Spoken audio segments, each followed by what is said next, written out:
Welcome to another episode of the Village Boy Podcast. It is your host, Trez. Today, we're talking about the original sin that forced American companies to head to China. In one of my videos, we saw the CEO of Apple exalt, praise, worship the skill sets that were readily available to him in China compared to America. Something that I think it's in his purview, it's within his grasp to fix, working with all the institutions in America to say this is how you need to tailor the next generation of American children so that they're ready for what's available. But how did we get here? How did America get here? America got here out of sheer greed.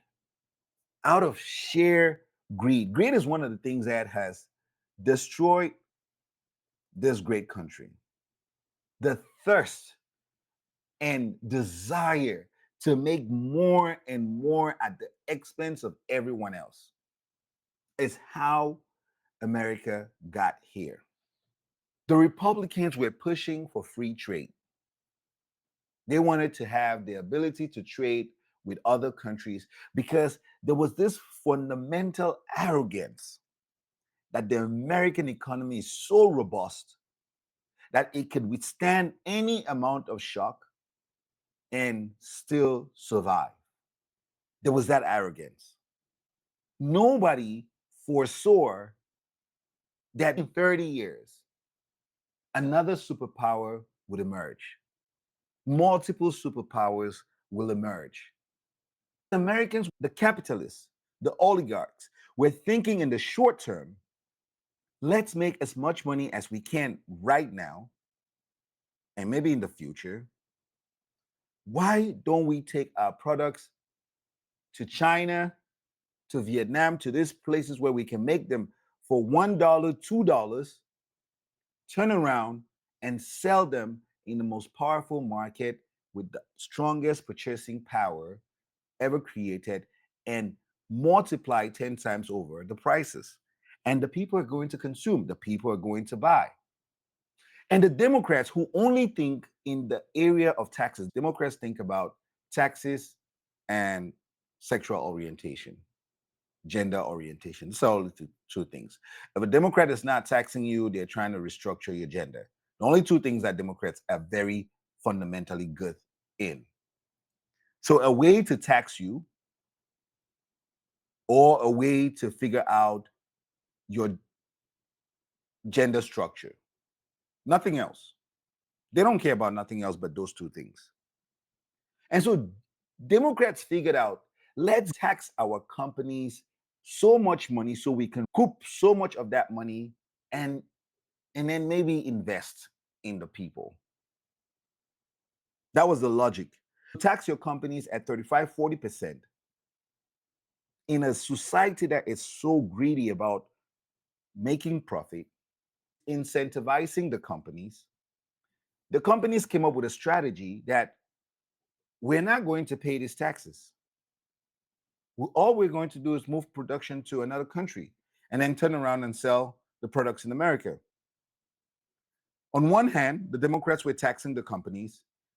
On another hand, the Republicans didn't want to pay the taxes because they claimed to be all about America, but they didn't want to pay the taxes to build America, their beloved America. So they pushed for free trade so these companies can bypass those taxes, move to China, move to all of these countries, and come back and sell the products. I may not have explained this very well. Let's listen to Stephen Miller talk about what the original sin was. The original sin of how the modern economy in America is structured, the president talks about more than anything else.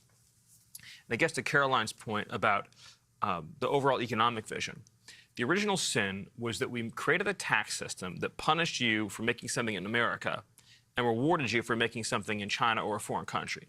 So in other words, if you had your factory in America, you paid a sky-high corporate tax rate, you were beaten to death with regulation, you had radically unaffordable energy prices, and Washington just in every way made your life miserable. And the political class didn't do anything about it. They allowed it to happen. Correct. Well, they sat by and watched it happen Yes. for decades. They actually wanted the opposite to happen, especially if you look at the 90s when we had NAFTA, we had the WTO, we had the entry of China into the WTO. The goal very clearly was to remove U.S. tariff and trade barriers to make it easier for people to outsource to China. Because once we gave China what we call permanent normal trade relations, all of your manufacturers in the United States who are thinking in short terms, in terms of quarterly earnings and that kind of thing, they said, listen, now I can go move my factory from Indiana or wherever, I can put it in China, I can put it in Mexico, and I know I will have sure access to the U.S. market. Today, President Trump is saying the best place to make American products and sell American products is here in America. When you listen to this, the first thing you should ask yourself is, who were those in charge that crafted these policies? Both sides, there's always been Republicans and Democrats. The Democrats wanted to tax, and the businesses that came behind the Republican Party figure out a way, let's encourage free trade so I could take my products out of America and go employ Chinese, go employ Mexicans, and then just come and sell the products back here. So I don't understand why anybody is mad at Donald Trump, who's trying to stop all of this madness. And that's to tell you that he's neither a Democrat nor a Republican, but he has to go to Republicans because that's the only place where you can really say some things and not get stoned to death. If Donald Trump was a Democrat, there are things that he would have been stoned to death because you can't say on the Democrat side of things. Like I said, the Democrats only know two things: tax you to death, and the taxes comes with regulation. So regulations are embedded in the taxes. Go to any Democrat-run state and try to start a business, and then go to any Republican-run state and try to start a business. All of these companies that are coming back, where are they going to? Arizona, Texas. I mean, companies are running away from California to Texas.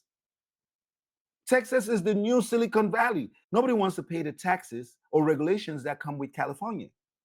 And Texas is more attractive to businesses. It is partly greed, but that's also how the business world works. I'm not going to just go give politicians tax monies and they're going to misuse it. But these businesses also have an obligation to ensure that if they are Americans, America comes first. But that's not the American way. Greed, selfishness, profits before man is the American way. Money before your fellow American is the American way. We cannot forget that. And we cannot act like, oh, the Republicans have now figured it out. No, the Republicans were the people pushing that the companies go where it is more attractive. Republicans push only for profit margins. When they are taking deregulations out, Republicans are not pushing that you're paid a fair wage. Republicans are not pushing that you're not paid $7 an hour. Matter of fact, if you can accept $7 an hour and we bring the companies from China, they will be happy because they're still paying you Chinese type wages. But now they're making the profits and keeping it to themselves. They're not doing profit redistribution. They're not having conversations with the institutions to say, hey, let's go ahead and make sure Americans have the skill sets that are able to work in these companies. No, Republicans don't care about that. You'd never hear this conversation in any Republican space. Democrats equally don't care about that. They only want to tax.